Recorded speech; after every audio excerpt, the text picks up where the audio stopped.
Hello everyone. අපි එදිනෙදා ඉංග්‍රීසියෙන් කතා කරනකොට නිතරම භාවිත කරන වචන තියෙනවා. English words තියෙනවා. ඒ වගේම කෙටි වාක්‍ය කොටස් නොයසේනම් phrases තියෙනවා. ඉතින් ඔබ ඉංග්‍රීසියෙන් කතා කරන්න බලාපොරොත්තු වෙනවා නම් නිතරම භාවිත කරන වචන ඒ වගේම phrases පිළිබඳ හොඳ අවබෝධයක් තියෙන්න ඕන. අද දවසේ මම ඔබට phrases ටිකක් සහ නිතරම භාවිත කරන වචන කිහිපයක් භාවිත කරලා අපිට එදිනෙදා කතනයේදී අවශ්‍ය වෙන වාක්‍ය කිහිපයක් කියලා දෙන්නයි මේ සූදානම් වන්නේ. හොඳයි අපි පළවෙනි වචනයට යමු. මේ ඇත්තටම ප්‍රිපොසිෂන් එකක් වශයෙන් තමයි අපි භාවිත කරන්නේ. ඒ තමා වයා. වයා කියන්නේ හරහා කියන්න. හොඳින් මතක තියාගන්න VIA වයා තේරුම තමයි හරහා කියන එක. අපි කියන්නේ මෙන්න මෙහෙම අදහස්. මම මෙහෙ ආවේ කුරුණෑගල හරහා. මම මෙහෙ ආවේ කුරුණෑගල හරහා. කොහොමද ඉංග්‍රීසියෙන් කියන්නේ? I came here via Kurunegala. I came here via Kurunegala. තව වාක්‍යයක් ගමු. අපිට කොළඹ යන්න පුළුවන් කඩුවෙල හරහා. අපිට කොළඹ යන්න පුළුවන් කඩුවෙල හරහා. We can go to Colombo via Kaduwela. We can go to Colombo via Kaduwela. හොඳින් මතක තියාගන්න via කියන්නේ හරහා කියන්න. අපි නිතරම භාවිත කරනවා ප්‍රායෝගික ඉංග්‍රීසි කතනයේදී. ඊගා වචනය තමයි belong. belong කියන්නේ අයිති වෙනවා කියන එක. belong අයිති වෙනවා. බලන්න මෙන්න මේ වාක්‍ය දෙක. පළවෙනි වාක්‍ය තමයි මේ කාර් එක අයිති මට. මේ කාර් එක අයිති වෙන්නේ මට. කොහොමද ඉංග්‍රීසියෙන් කියන්නේ? This car belongs to me. This car belongs to me. මේ කාර් එක අයිති වෙන්නේ මට. මේ කාර් එක අයිති මට. අර නිවස අයිති මගේ මාමට. අර නිවස අයිති මගේ මාමට. That house belongs to my uncle. That house belongs to my uncle. එතන belong කියන ක්‍රියාපදයට s දාන්නේ that house කියපුවාම ඒක වචනයිනේ. ඒ නිසායි belong කියන ක්‍රියාපදයකට s දාලා ක්‍රියාපදේ ඒක වචන කරන්නේ. That house belongs to my uncle. අර නිවස අයිති මගේ මාමට. හොඳයි අපි යමු ඊගාව phrase එකට. by chance. මොකද්ද තේරුම by chance කියන එකේ? by chance කියන්නේ අහම්බෙන් කියන එක. මට එයාව හම්බ වුණේ අහම්බෙන්. මම ඔයාව දැක්කේ අහම්බෙන්. අපි සිංහලෙන් එහෙම කියනවනේ නේ.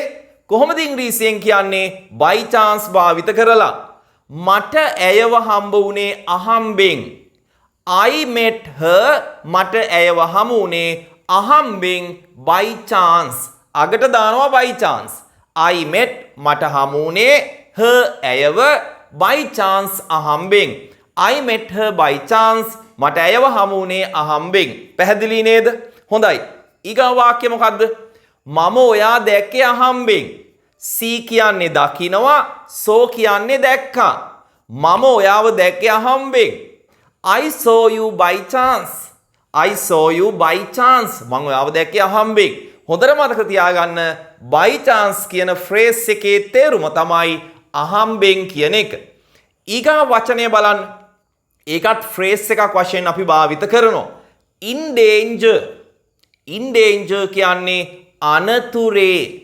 dangerous කියන්නේ අනතුරුදායක. dangerous කියන්නේ අනතුරුදායක. danger in danger කියන්නේ අනතුරේ. අපේ ආර්ථිකය අනතුරේ තියෙන්නේ. අපි එහෙම කියනවනේ නේ. අපේ ආර්ථිකය අනතුරේ තියෙන්නේ. අපේ රට අනතුරේ තියෙන්නේ. ලෙඩාගේ ජීවිතේ අනතුරේ තියෙන්නේ. මෙහෙම අදහස් අපි කියනකොට in danger භාවිත කරනවා. අපි වාක්‍ය නිර්මාණය කරමු. අපේ ආර්ථිකය අනතුරේ තියෙන්නේ. කොහොමද ඉංග්‍රීසියෙන් කියන්නේ? අපේ ආර්ථිකය our economy. හොඳින් මතක තියාගන්න. our economy is in danger. අන්න එහෙමයි වාක්‍ය කියන්නේ. our economy is in danger. අපේ ආර්ථිකය අනතුරේ තියෙන්නේ. කොහොමද එහෙනම් කියන්නේ අපේ රට අනතුරේ තියෙන්නේ කියලා? ඔබට කියන්න පුළුවන්. හරිම ලේසි. Our country is in danger.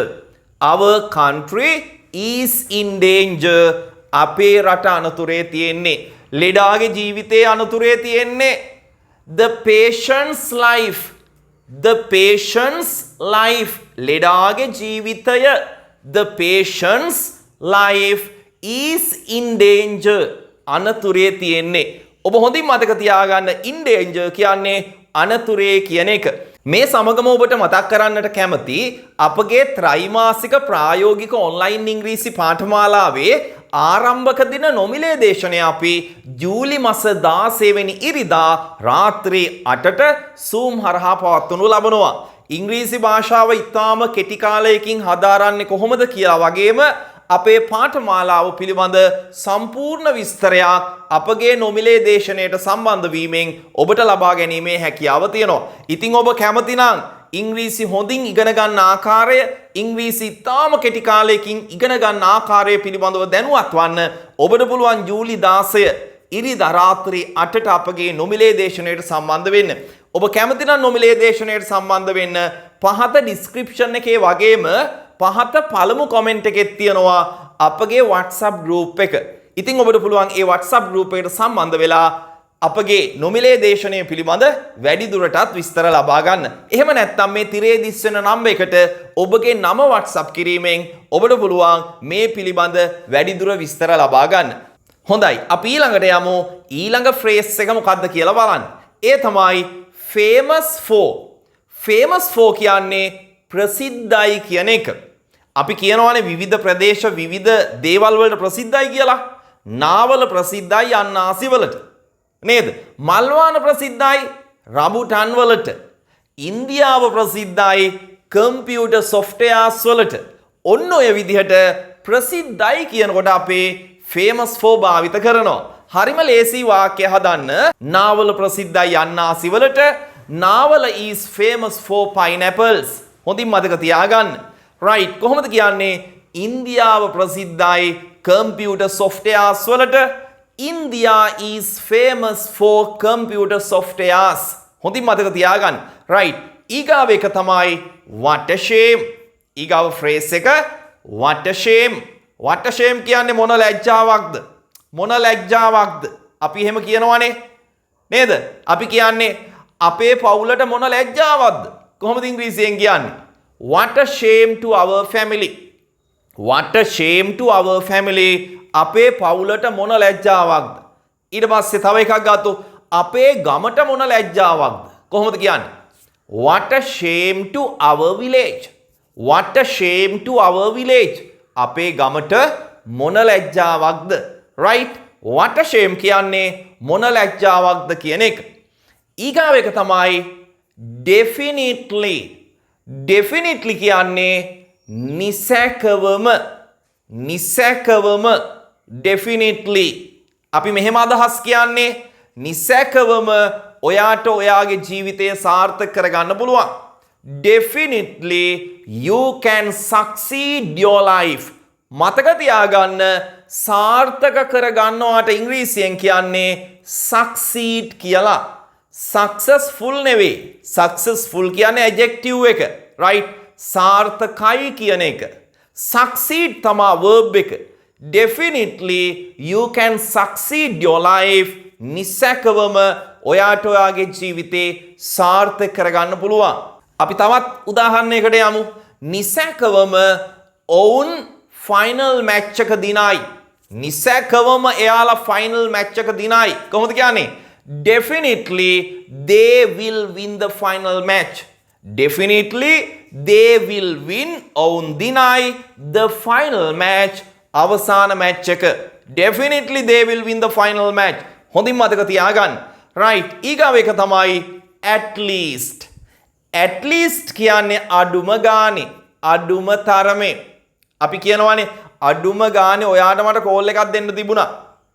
at least you could have called me. ඒ අදහස කියන හැටි මතක තියාගන්න. අපි එදිනෙදා කියනවා නේද? අඩුම ගානේ ඔයාට මට කෝල් එකක් දෙන්න තිබුණා. at least අඩුම තරමින් you could have called me. හොඳින් මතක තියාගන්න. right, අපි මෙහෙම කියන්නේ දැන් අපි උගන්නලා මොනවා හරි pattern එකක් උගන්නලා මම බොහෝ වෙලාවට කියනවා at least you should make 10 sentences. at least you should make 10 sentences. අඩුම ගානේ ඔයාලා වාක්‍ය 10ක්වත් හැදිය යුතුයි. At least අඩුම ගානේ you should make ඔබලා හැදිය යුතුයි 10 sentences වාක්‍ය 10ක්. right? At least කියන්නේ අඩුම තරමින් කියන එක. පැහැදිලි නේද? ඉතින් මේ වචන ඒ වගේම phrases හොඳින් මතක තියාගෙන ඉඳලා එදිනෙදා කතනයේදී නිවැරදිව භාවිත කරන්න. ඒ වගේම මම නැවතත් ඔබට මතක් කරනවා අපගේ ත්‍රිමාසික ඉංග්‍රීසි පාඨමාලාවේ ආරම්භක දින නොමිලේ දේශනයේට ඔබට සම්බන්ධ වෙන්න පුළුවන් පහත තියෙන අපගේ WhatsApp group එකට සම්බන්ධ වීමෙන්. හොඳයි එහෙනම් අපි අලුත් lesson එකකින් හමු වෙමු. ගිහින් එන්නම්. Have a nice day. Bye.